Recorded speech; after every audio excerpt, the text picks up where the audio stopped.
Bismillahirrahmanirrahim. Assalamualaikum warahmatullahi wabarakatuh. Innal hamdalillah wassalatu wassalamu ala Rasulillah wa ala alihi wa ashabihi wa man walah. Allahumma fassalli wa sallim ala hadha nabiyil karim. Allahumma subhanaka la ilma lana illa ma 'allamtana wa 'allimna ma yanfa'una wa zidna ilman. Rabbana atina fid dunya hasanah wa fil akhirati hasanah wa qina adzabannar. Bapak sekalian yang dimuliakan Allah Subhanahu wa taala, alhamdulillah kita ketemu lagi hari Rabu ya. Kita lanjutkan kajian Al-Adabul Mufrad dan tema kita yang terakhir adalah tentang disunahkan merubah nama. Disunahkan merubah nama kalau nama itu maknanya kurang baik. Ya, diusahakan rubah nama kalau namanya kurang baik. Itu judul kita. Karena Nabi banyak sekali merubah nama orang yang tadinya kurang baik. Nanti kita akan sebutkan contoh-contohnya. Termasuk nama Hasan dan Husain radhiyallahu taala anhuma, putranya Ali bin Abi Thalib radhiyallahu taala anhu. Ya. Eta ada lagi. Ini kisah yang lain ya. Jadi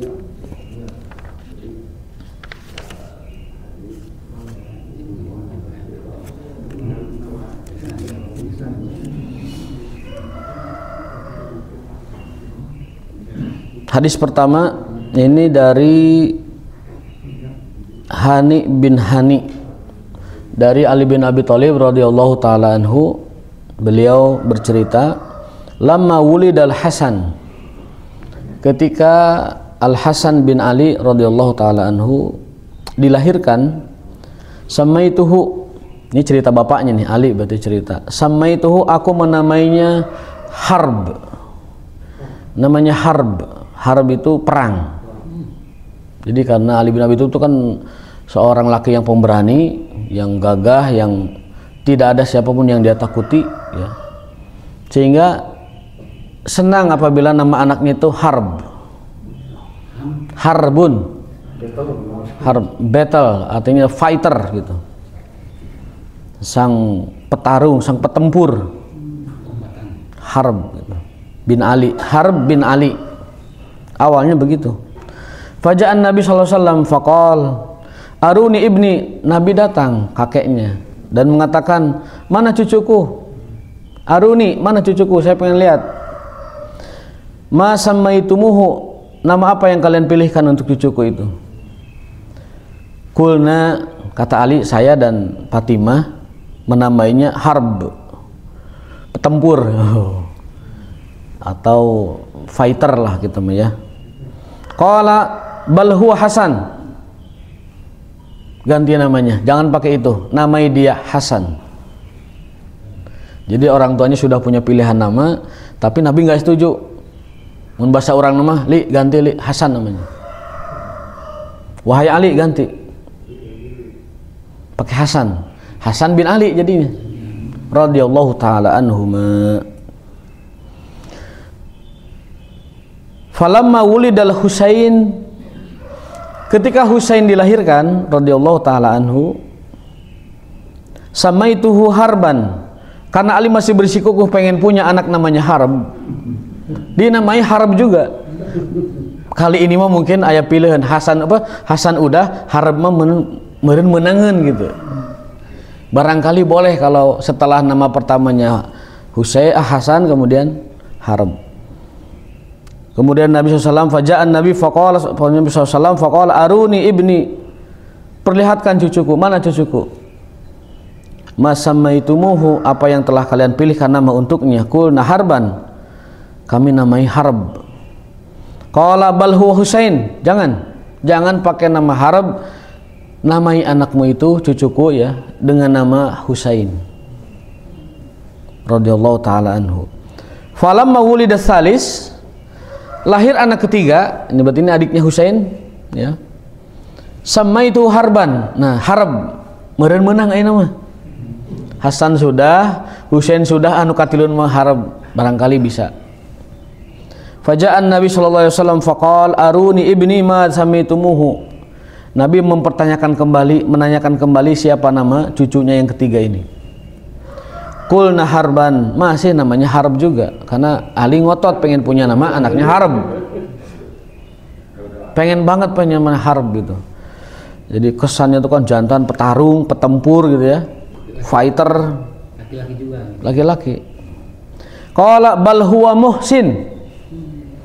Ganti namanya dengan Muhsin. Dalam riwayat lain Muhassin. Hasan, Husain, Muhsin. Itu akhirnya nama resminya jadi itu. Tadinya namanya Harb. Summa qala inni samaituhum bi asma'i waladi Harun. Kata Nabi SAW, aku menamakan cucuku, aku menamai cucu-cucuku dengan nama anak-anak Harun.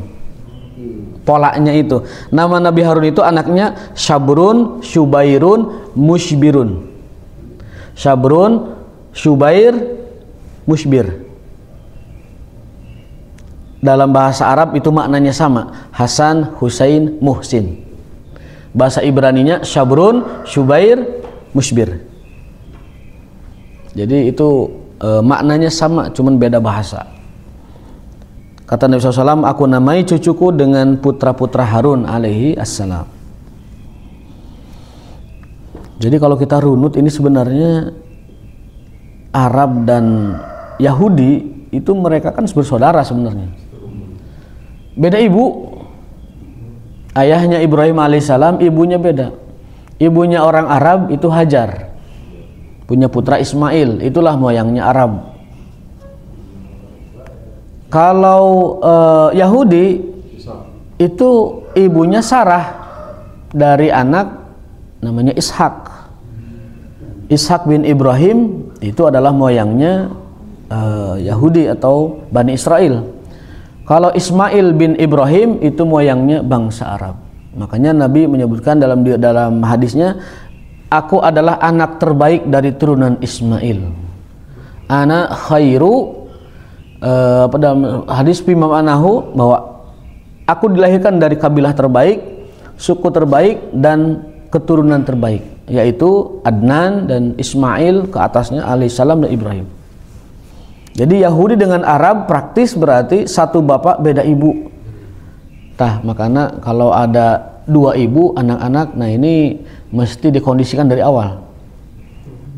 Jangan sampai nanti keturunannya saling berantem ya. Tetapi Nabi Muhammad SAW senantiasa mendekatkan bangsa Arab kepada keturunan Bani Israel, sampai namanya pun diambil dari pola itu. Syabar, Syubair, Mushbir. Nabi Harun kan nabinya Bani Israel, maka Nabi Muhammad ingin mendekatkan nama keturunannya itu dengan itu. Tetapi karena kedengkian bangsa Yahudi, mereka tidak mau menerima risalah Nabi Muhammad. Pernah datang utusan Yahudi bertanya kepada Nabi 3 pertanyaan. Kalau dijawab, mereka janji akan masuk Islam. Kata orang Yahudi, wahai Muhammad, kalau kau bisa menjawab pertanyaan kami, maka kami akan mengikuti agama engkau.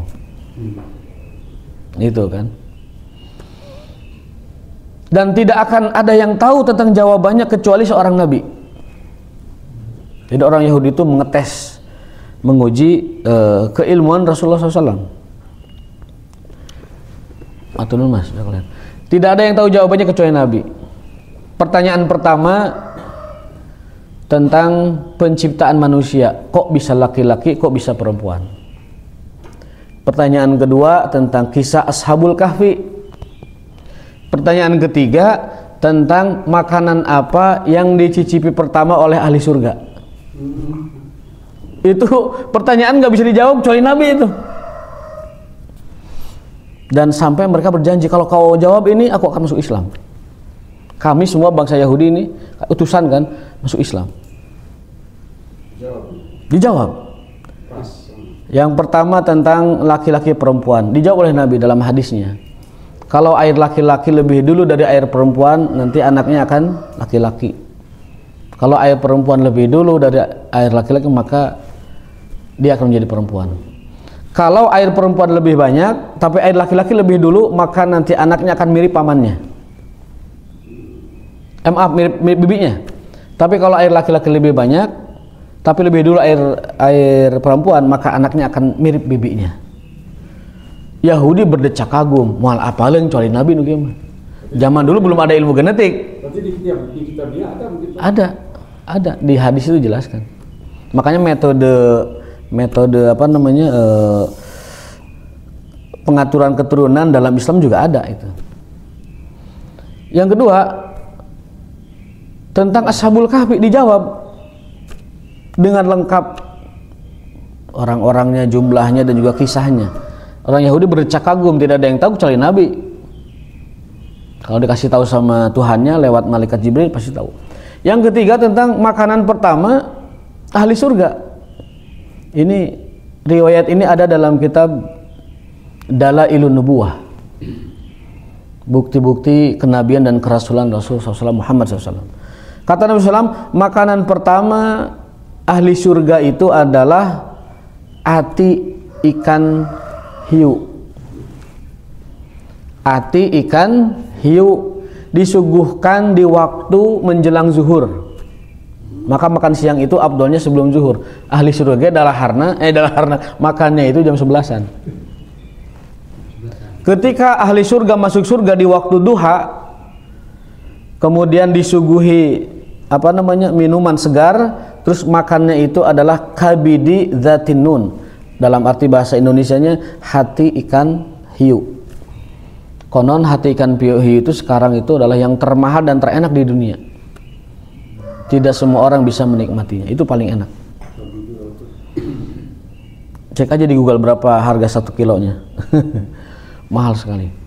Nah, ketika dijawab seperti itu, orang Yahudi setelah berdecak kagum mengatakan, aduh luar biasa, kamu memang luar biasa Muhammad, tapi sayangnya kamu itu turunan Ismail. Gitu akhirnya. Angger. Sayang sekali kamu turunan Ismail. Kalau dari bangsa kami mah, oh pasti langsung diimani. Nah begitu orang Yahudi membanggakan nasabnya, sampai-sampai Nabi pun ditolak kalau bukan keturunannya. Maka saya khawatir kalau ada orang mengklaim nasab tertentu dan menolak kebenaran dari nasab lain atau dari orang lain. Berarti berwatak sama dengan Bani Israel. Seandainya ada kebenaran dari pihak lain tapi dia menolak gara-gara beda nasab, itu bermasalah ya. Kemudian beberapa riwayat juga ada anjuran Nabi menyuruh kita merubah nama apabila nama itu tidak baik maknanya. Ani Nabi sallallahu alaihi wasallam qol, hadis kedua ya. Tasammau bi asma'il anbiya. Kata Nabi, berilah nama anak-anak kalian dengan nama-nama para nabi.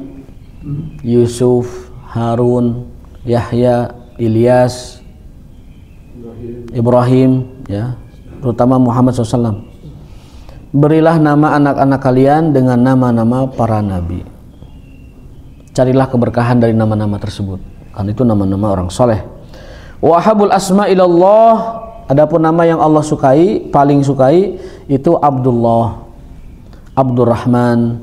Wa asdaquha, kalau tidak mau menggunakan nama-nama Allah, boleh nama Haris atau Hammam yang punya tekad kuat gitu.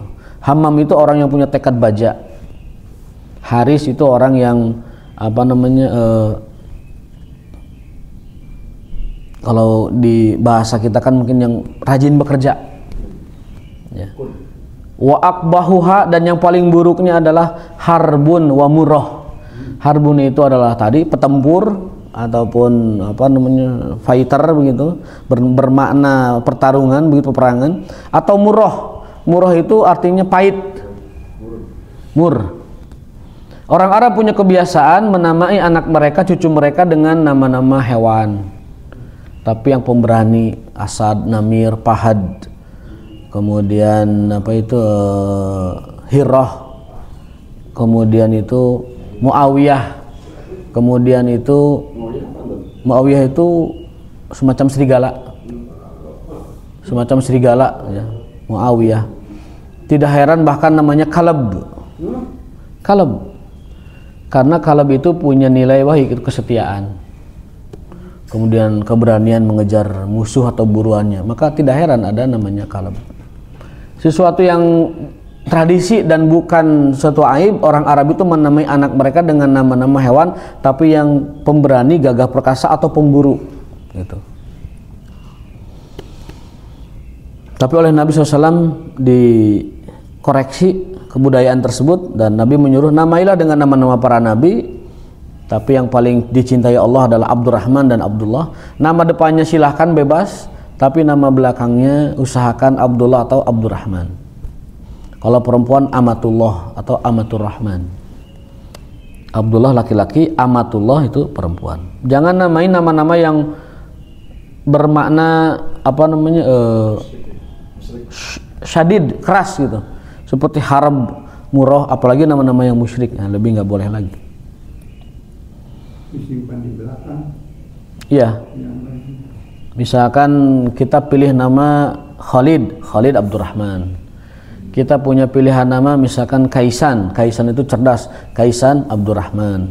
Kita punya nama milihkan Sunda misalkan, bolehlah, misalkan Wira Abdurrahman, atau Arya Abdurrahman, atau Dedi Abdurrahman, atau Dudung Abdurrahman. Saya tahu.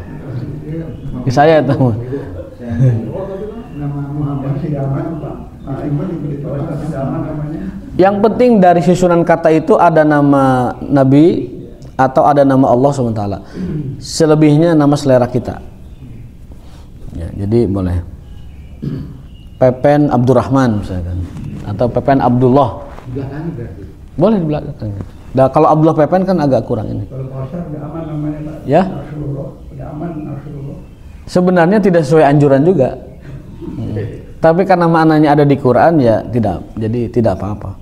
Kalau dianjurkan itu nama itu ada Abdurrahmannya atau ada Abdullahnya, disisipkan nama itu, atau kita pilihkan nama-nama para nabi. Yang tidak boleh itu makruh hukumnya nama-nama malaikat. Jibril, ada di Tasik tuh orang namanya Jibril, boga toko komputer, Jibril. Mikail, cuman can pernah aya namanya Ijroil mah can aya. Eta si Kang Ijroil datang gitu.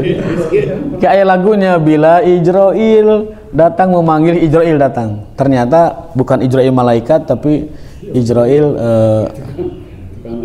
apa namanya, nama orang gitu ya.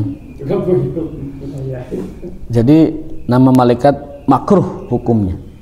Nama yang paling dianjurkan Nabi nama-nama para anbiya, para rasul, tapi nama yang Allah sukai itu yang ada Abdullah dan Abdurrahmannya. Orang Sunda ada namanya Yayan Christian. Kalau nama Sunda memang itu namanya apa? Kadang berpola Pak Ji. Polanya itu wazan fiilnya itu, wazan isimnya tek tek dung dung tek, tek tek dung dung tek gitu. Yaya Sukarya, Maman Surahman, Dedi Haryadi. Atau ada lagi yang tadi ya, misalkan ada Kristiantinya misalkan, padahal nama Sunda, mungkin karena tidak paham, tidak paham mungkin ya. Kalau Maisaroh itu sebetulnya Maisaroh itu nama laki. Ya, Maisaroh. Kemudian apa namanya? Ada satu lagi nama. Ada nama apa? Namanya perempuan tapi orangnya laki-laki. Itu selain Maisaroh adalah satu lagi itu yang saya kenal. Bukan waktu itu. Ya, jadi tidak semua nama yang di dalam bahasa Arab seperti nama perempuan itu perempuan, tapi kadang laki. Dan tidak semua nama laki dalam bahasa Arab itu perempuan. Contohnya Aiman itu di Arab itu perempuan. Ihsan itu perempuan. Situ presenter Jazirah Arabiah itu apa? Ilham itu perempuan. Ilham, Ihsan, Aiman, ya itu nama-nama perempuan kalau di Arab. Di sini laki-laki. Ya, jadi ya tidak apa-apa. Jadi kalau di Arab itu Kang Maisaroh, kalau di sini Neng Maisaroh, ya tidak apa-apa ya. Nama masing-masing.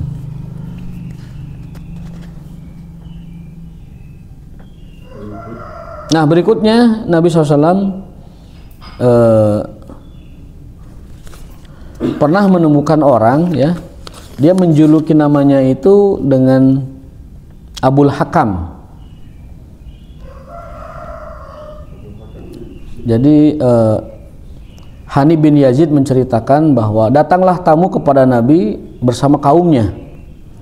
Lalu Nabi mendengar mereka menyebut ketua kaumnya itu dengan sebutan Abul Hakam. Lalu Nabi memanggilnya, Innallahu wal hakam wa ilaihil hukmu falima takannaita bi ismil hakam. Hakam itu kan hukum, ya. Abul Hakam berarti pemilik hukum atau orang yang menentukan hukum. Nabi menegurnya, sini Kang, kenapa namanya Abul Hakam? Kan Allah yang Maha Hakam, dialah pemilik hukum. Kenapa anda sebut diri anda Abul Hakam? Qala la walakin qaumi idza ikhtalafu fi syai'in atauni fa hakamtu bainahum. Ini sebabnya ya Rasulullah, karena orang-orang di kaumku kalau punya masalah datang kepadaku dan aku bereskan masalahnya, maka mereka memanggilku Abul Hakam. Abu Jahal nama aslinya Abul Hakam juga, Abul Hakam bin Hisham. Umar bin Hisham, nama aslinya Umar bin Hisham, dijuluki Abul Hakam karena Abu Jahal itu orang yang paling cerdas di kalangan bangsa Israel, bangsa Quraisy. Abu Jahal itu cendekiawannya orang Quraisy, orang paling pintar di Quraisy. Maka orang Quraisy memanggilnya Abul Hakam. Nama aslinya Umar bin Hisham. Karena Nabi pernah berdoa, ya Allah kuatkan agama Islam dengan salah satu Umar bin Khattab kah atau Umar bin Hisham kah? Tapi Allah memilih Umar bin Khattab, tidak memilih Umar bin Hisham, karena Umar bin Hisham itu adalah Abu Jahal. Karena Abu Jahal adalah cendekiawan Quraisy, orang Quraisy menggelarinya Abul Hakam. Tapi oleh Nabi diganti Abu Jahal. Harusnya bapak cendekia, oleh Nabi diganti bapak kebodohan. Dan menyebutnya bahwa Abu Jahal adalah Fir'aunu hadhil ummah. Abu Jahal itu Fir'aunnya umat sekarang, zaman sekarang. Nah ini Abul Hakam yang lain. Abul Hakam datang dengan kaumnya, lalu Nabi mempersoalkan, kenapa kamu dinamai Abul Hakam? Itu kan hak Allah. Tapi dia menjawab, orang-orang kaumku memanggilku nama itu. Terus Nabi mengatakan, malaka min walad. Kamu punya anak-anak? Punya anak? Ya, qultu li Syuraih. Saya punya anak namanya Syuraih, Abdullah, Muslim dan Hani. Banu Hani. Qala faman akbaruhum? Siapa dari antara anak itu yang paling besar? Syuraih. Qala fa anta Abu Syuraih. Maka Nabi menganjurkan, rubah namamu menjadi Abu Syuraih. Jadi kita dianjurkan untuk mengkunyah, menggelari nama kita dengan nama anak pertama. Anak pertama. Jadi kalau Pak Haji berarti Abu Faisal. Berarti ada pakai apa nama putra Kak Haji saha? Abu Haris. Abu Haris. Jadi itu disunahkannya begitu. Wada'alahu wa waladahu. Lalu Nabi mendoakan kebaikan untuk dia dan anaknya. Wasami'a Nabi SAW qauman yusamuna rajulan minhum Abdul Hajar. Ada juga orang dinamain Abdul Hajar, hamba batu, ya, Abdul Hajar. Faqala Nabi, masmuka, siapa namamu? Abdul Hajar. Qala la anta Abdullah, rubah namamu dengan Abdullah. Ibnu Hajar itu dinisbatkan anak batu karena ada ceritanya kan. Ya, ada cerita. Dan itu juga apa namanya, jauh setelah era Nabi kan. Itu apa namanya? Dan bukan nama asli lagi. Ibnu Hajar Asqalani. Bukan nama aslinya kan. Itu ada nama aslinya apa di Rebul Gemarom itu ada nama apa? Siapa namanya gitu. Lalu digelarilah Ibnu Hajar Al Asqalani. Kemudian qala Syuraih wa inna hani'an lamma hadara ruju'uhu ila biladihi ata Nabi sallallahu alaihi wasallam faqala akhbirni bi ayyi syai'in yujibu fil jannah. Lalu kaum tersebut setelah datang kepada Nabi dan Nabi memberi nama-nama baru kepada orang-orangnya, kan ada yang namanya Abdul Hajar, ada yang namanya Abdul Hakam. Nabi diganti nama-namanya, kamu ganti namanya, kamu ganti. Lalu kaum tersebut sebelum pulang minta didoakan Nabi, dan setelah didoakan maka mereka bertanya, bi ayyi syai'in yujibu li al jannah, wahai Rasulullah, sebelum pulang saya minta satu wasiat, satu nasihat, apa yang dapat membuat aku masuk surga? Kata kaum tersebut. Qala alaika bi husnil kalam wa badli ta'am, hendaklah kamu menjaga ucapanmu. Dan yang kedua, wa badli ta'am, hendaklah kamu banyak memberi makan orang yang membutuhkan. Husnul kalam wa badlu ta'am. Itu wasiat Nabi kepada kaum yang tadi bertamu kepada beliau sallallahu alaihi wasallam. Untuk kita juga kan? Iya. Yang berlebih gitu.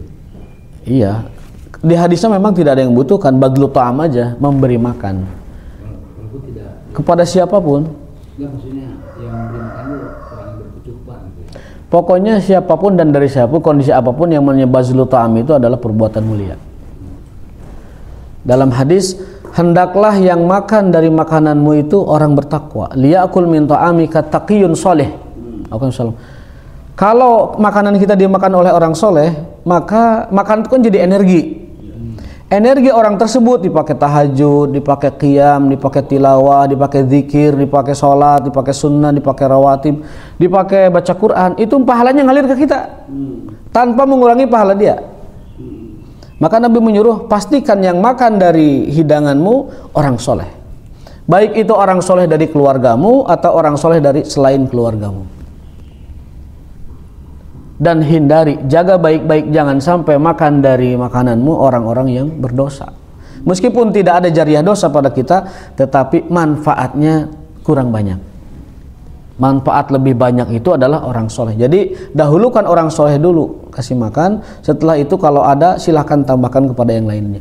Bahkan para ulama berfatwa, zakat pun kalau ada pembagian prioritaskan ahli sholat dulu, miskin ahli sholat gitu maksudnya. Jangan langsung disebar begitu saja, dipilih dulu mana fuqara, mana du'afa, mana masakin yang ahli sholat, prioritaskan. Jika ada sisanya dan belum terbagi, berikan kepada yang lain yang belum dapat taufik untuk menegakkan sholat. Jadi ada prioritas buat orang-orang soleh, dan itu fitrah juga menyetujui itu, bahwa orang baik, orang soleh, manakala mereka diberi badlu ta'am ataupun dari badlu zakah, itu jariahnya kepada si pemberinya itu berlanjut terus dari energi yang pakai untuk kebaikan. Maka Nabi menyuruh kita begitu, hendaklah yang makan di hidanganmu, hendaklah yang makan dari makananmu at-taqiyyu sholih, orang takwa dan orang soleh. Jadi energi buat dia. Kalau ngasih orang bukan soleh, memang kebaikan, tapi terhenti di situ kebaikannya. Memberi makan aja gitu, memberi dia makanan. Amal solehnya, pahalanya terhenti di situ. Tidak jariah, tidak mengalir terus. Tapi kalau kita berikan ke orang soleh, setiap orang soleh itu beribadah dengan menggunakan energi dari makanan yang kita beri, itu pahalanya ngalir kepada yang memberi, baik itu makanan atau minuman sekalipun. Berikutnya adalah masih tentang nama. Nabi SAW menghargai, mengapresiasi nama yang baik. Begini ceritanya, ini lucu juga ceritanya. Qala Nabi sallallahu alaihi wasallam, man yasuku ibilan hadi. Nabi itu pernah bawa sekawanan onta dan mencari penggembala. Nabi nyari staf atau pegawai untuk mengembalakan onta-ontanya. Mun bahasa sekarang nyari orang yang bisa mengembalakan onta Nabi lah gitu. Au qala man yuballigh ibilan hadhihi, siapa yang bisa ngurus onta kami ini? Siapa yang bisa menggembalakan onta kami ini? Qala rajul, ada orang yang bahasa Urano melamar pekerjaan lah. Ana ya Rasulullah. Faqala masmuka? Qala fulan. Qala ijlis. Diuk mana? Sumak akhir. Lalu orang lain juga berdiri yang lain, pemuda lain. Qala masmuka fulan. Diuk mana? Faqala ijlis. Summa qama akhir. Yang ketiga, masmuka fulan. Qala ijlis. Faqala masmuka? Qala Najiyah. Nama saya Najiyah. Qala antalaha fasuka. Nah, mana tah? Pas anu jengangon onta kami. Jadi Nabi memilih dari yang daftar kerja ke beliau yang paling baik namanya. Sama nih, Sugeng. Diuk. Sama nih. Kuncoro sama yang terakhir. Ahmad mana tah? Nu ngangon mana tah? Ahmad. Gitu. Jadi Nabi memilih, menghargai, mengapresiasi pemilik nama yang baik. Gitu. Dan akhirnya nama tersebut yang dipilih adalah seorang pemuda namanya Najiyah. Tuh. Najiyah kan seperti nama perempuan ya, Najiyah, padahal itu laki-laki. Gitu. Apa buktinya? Ini dominnya pakai huwa. Qala, ya kan? Najiyah, artinya orang tersebut adalah laki-laki. Jadi Pak Haji ngarekrut karyawan sama nih ngaran Iroh, mana sah Ici, mana sah Uun, mana sah Fatimah, mana asup, nah, gitu. Gitu. Iroh, diuk, gitu kan. Jadi dipilih oleh Rasulullah SAW, masmuka fulan. Kenapa fulan enggak disebutkan? Ya, ini ada tradisi dalam periwayatan hadis, kalau ceritanya itu tanda petik ya, berisi informasi yang kurang terpuji, itu nama itu disamarkan menjadi fulan. Gitu. Seperti kisah seorang ulalam, ini ceritanya belum saya teliti ya. Ketika para sahabat makan, itu kan ayun hitut kan, lagi makan daging kambing, bukan kambing kalau salah. Kok apa onta, lagi makan daging onta, makan bersama ayun hitut.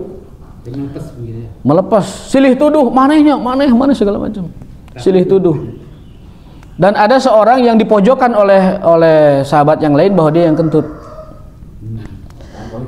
Nabi SAW dengan adilnya mengatakan, man, barang siapa yang memakan daging onta, berwudulah. Jadi kabehna wudu akhirnya. Sampai sekarang pemuda yang kentut itu belum diketahui. Sampai sekarang. Jadi Nabi tidak mau menyinggung siapa-siapa. Tahu bisikan di antara sahabat tuh silih tuduh. Bayangkan lagi makan anu hitut kumaha cem perasaanna. Wah, manehnya maneh. Jadi silih tuduh kentut tuh biasa dalam persahabatan, itu biasa. Maneh. Sampai ada yang terpojok, mungkin tersangka utama lah gitu. Nabi tidak mau ada sahabatnya yang terpojokan. Dan mengatakan siapapun yang tadi makan onta, daging onta, berwudu, maka berwudu mereka. Hingga sekarang para fuqaha, para ahli fikih berselisih pendapat apakah makan daging onta membatalkan wudu atau tidak. Sebagian mazhab mengatakan batal wudunya dengan hadis tadi. Siapapun yang makan daging onta wudu. Ada yang mengatakan tidak batal karena maksud Nabi dengan siapa itu adalah bukan untuk pembatal wudu, tapi untuk menjaga perasaan salah satu sahabatnya. Jadi Nabi mengatakan siapa yang makan daging onta wudu itu ada tujuannya gitu. Bukan semata-mata menyatakan daging onta itu membatalkan wudu, tetapi ada yang tekstual, makan daging onta wudu. Jadi yang mana? Yang lebih kuat menurut saya lebih baik ihtiyati, bersikap hati-hati. Kalau sudah makan daging onta, hendaklah berwudu. Kalaupun itu tidak batal, sekurang-kurangnya itu mendapat pahala tajdidul wudu, memperbaharui wudu kembali. Mendapat pahala, memperbaharui wudu itu mendapat pahala. Itu Nabi SAW. Nah, nama orang itu sampai sekarang tidak dikenal siapa. Fulan aja sampai sekarang. Fulan dan Fulan. Seperti kisah Nabi Musa juga sama. Nabi Musa tentang seorang yang berdosa itu, ya kan? Itu sampai sekarang juga masih misteri siapa namanya, nggak tahu. Yang berdosa 40 tahun itu, ya kan? Ketika Nabi Musa minta turun hujan, hujan nggak turun-turun. Sampai beliau berkalam dengan Allah Ta'ala, ya Rabb, wahai Tuhanku, kenapa engkau tidak turunkan hujan? Udah 3 bulan ini umatku kehausan, umatku tidak ada air. Kata Allah, wahai Musa, di sekitarmu ada seorang laki-laki berdosa kepadaku 40 tahun belum taubat. belum taubat. Lalu Nabi umumkan itu ke kaumnya, saya sudah menyampaikan pada Tuhanku, kita tidak akan dikasih hujan karena ada seorang pria berdosa 40 tahun kepada Tuhannya belum taubat. 2 kali disampaikan, 3 kali disampaikan, sampai akhirnya ada orang yang merasa bahwa itu dirinya. Lalu dia tutup mukanya dan istighfar, minta ampun kepada Allah dan mengaku, ya Allah, akulah orangnya yang telah berdosa kepada 40 tahun, maksiat 40 tahun. Dan hari ini aku bertobat kepadamu, terimalah taubatku, dan sambil istighfar Allah memaafkannya. Turunlah hujan. Tiba-tiba seketika turun hujan dengan deras. Nabi Musa alaihissalam lalu menyampaikan, ya Rabb, ya Allah, akhirnya kau turunkan hujan. Kata Allah, orang tersebut telah bertaubat kepadaku. Nabi Musa penasaran, siapakah gerangan orangnya ya Allah? Nah, Allah menjawab dengan tegas, hai Musa, apa urusanmu? Orang ini 40 tahun berdosa kepadaku, Allah tutup aibnya, Allah jaga kehormatannya, aibnya ditutup, nggak ada yang tahu. 40 tahun berdosa padahal. Masa sekarang sudah bertaubat aku beritahu kamu? Tidak mungkin. Jadi orang berdosa 40 tahun Allah jaga aibnya, tidak diketahui orang. Sekarang sudah bertaubat, masa Allah kasih tahu? Bahkan ke nabinya tidak dikasih tahu. Karena Nabi Musa tidak ada urusan, tidak ada kepentingannya mengetahui siapa yang telah berdosa kepada Tuhannya. Hingga saat ini nama orang itu masih Fulan, si Anu, si Fulan, nggak diketahui.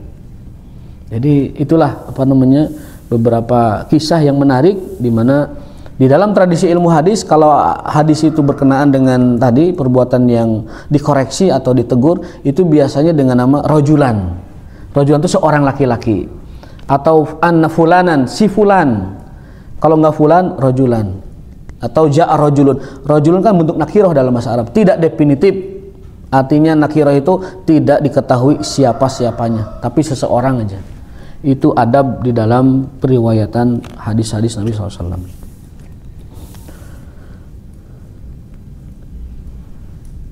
Nah itu apa namanya, bahkan di kisah-kisah para ulama juga banyak. Dikisahkan di kota Madinah itu pernah sama, tidak turun hujan juga. Ulama-ulamanya sudah berdoa, tidak turun hujan juga. Kemudian masyarakat berdoa, enggak turun hujan juga. Tiba-tiba ada seorang laki-laki di malam hari duduk di samping Syekhul Madinah.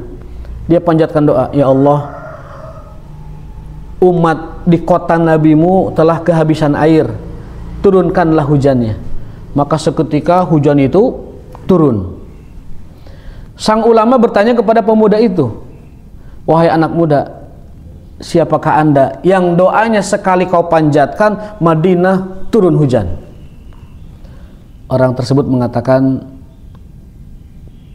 kalau saya diketahui maka saya sudah tiada. Jadi jangan beritahu siapapun tentang saya gitu. Orang itu punya karomah karena kelebihannya itu dia bertakwa soleh dalam kesunyian. Jadi sebagai dalam hadis Nabi, innallaha yuhibbul abdal mu'minat taqiyal khafi. Allah itu mencintai seorang hamba yang mukmin, yang takwa, al-khafi, tapi tersembunyi. Bagaikan garam. Kalau nggak ada garam nggak ada rasanya. Tapi garam nggak dipentingkan.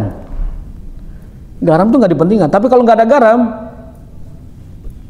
tidak ada rasanya itu makanan. Nah, orang seperti ini yang bertakwa dalam kesunyian, yang bertakwa dalam kesenyapan, yang bertakwa dalam kesendirian, itu punya karomah. Maka kata Nabi, innallaha yuhibbul abdat taqiyal khafi. Allah menyukai hambanya yang takwa al-khafiyya, yang tersembunyi, yang menyembunyikan kesalehan dan ketakwaannya. Nah, orang itu juga sama, tidak dikenal sampai sekarang. Sampai sekarang para ulama juga tidak menyebutkan nama orang itu, ya, siapa gerangan. Jadi kembali ke tema kita, bahwasanya nama yang baik itu menjadi prioritas, ya. Nabi yu'jibuhul ismul hasan. Nabi sangat tertarik dan menghargai, mengapresiasi orang yang punya nama baik, al ismul hasan gitu ya. Tadi kisahnya yang tentang nyari pegawai ya. Dan itu hak prerogatif orang yang punya kerjaan. Orang ini punya kerjaan nih, milih karyawannya, ya bebas-bebas dia, terserah. Bebas terserah dia. Ada yang punya spesifikasi apa, kriteria apa. Nah, Nabi diantara kriterianya adalah namanya harus baik. Jadi apabila namanya kurang baik ya tidak dipilih oleh Nabi SAW.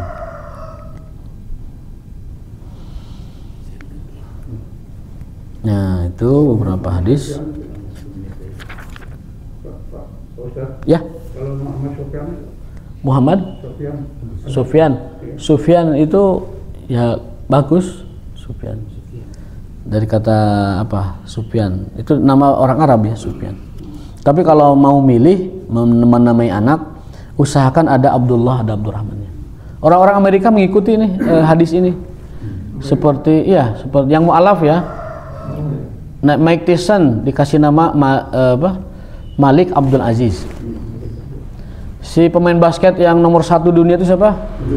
Karim Abdul Jabbar. Ada juga Umar apa gitu.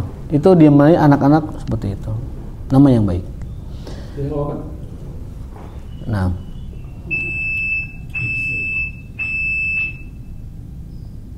Ya, baik. Cukup sampai di sini. Ada beberapa, sebenarnya masih banyak nama ini yang Rasul ganti namanya, tapi nanti aja kita lanjutkan di pertemuan berikutnya.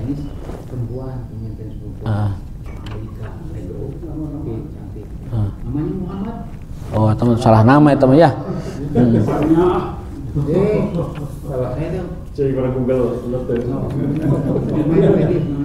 Di sini ada nama yang dirubah Nabi, saya singkat aja. Si kulit tuh, si gagak, si Syihab itu panah ya.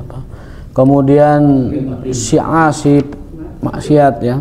Kemudian si meded, si macet ya. Kemudian si suci, nah itu juga nggak boleh tuh, nama-nama yang mensucikan diri itu nggak boleh. Dan lain sebagainya, banyak lah, kita insyaallah lanjutkan nama. Hadau yakum ajmain, subhanakallahumma wa bihamdika asyhadu an la ilaha illa anta astaghfiruka wa atubu ilaik. Wassalamualaikum warahmatullahi wabarakatuh.